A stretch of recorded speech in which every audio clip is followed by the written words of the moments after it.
Very glad morning sir. நான் Deepa sir, ஞாபகம் இருக்குங்களா? மெமரி கிளாஸில் முன்னாடி இருந்தேன். சார், எனக்கு ரிசல்ட் வந்துடுச்சுங்க சார். நான் எதுக்காக உங்கள் கிளாஸ் ஜாயின் பண்ணனோ அது எனக்கு சக்ஸஸ் ஆகிடுச்சிங்க சார்.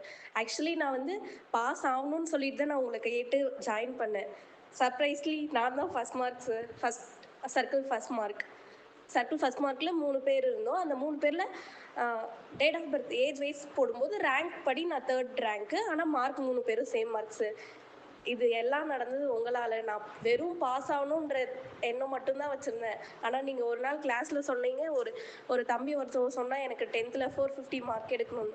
நீங்கள் ஆனால் அவனை சொன்னீங்க, எப்பயுமே நம்மளோட திங்கிங் எண்ணம் ஹையாக இருக்கணும், நீ 500 தான் எடுக்கணும்னு. நீங்கள் அவனுக்கு சொன்ன மோட்டிவேஷன் எனக்கு அது ரொம்ப பர்சனலாக இருந்துச்சு சார். நம்மளும் அப்போ இனிமேல் பாஸுன்றதை வைக்கக்கூடாது, நம்மளும் டாப் மார்க்கில் இருக்கணும்னு நினச்சேன். அதுக்கப்புறம் ஒரு நாள் சொன்னீங்க, நீங்கள் உலகம் எப்பயுமே ஃபஸ்ட் மார்க் எடுக்கிறவங்கள தான் நல்லா ஞாபகம் வச்சுக்கணும். அப்போ என்னோட அந்த டாப் மார்க்குன்றதே நம்ம தான் இனி ஃபஸ்ட் மார்க் வரணுன்ற எண்ணமாக மாறி அது இன்னைக்கு நடந்துச்சு சார். ரொம்ப நன்றி. இதுக்கெல்லாம் காரணம் நீங்கள் தான். ரொம்ப ரொம்ப நன்றிங்க சார்.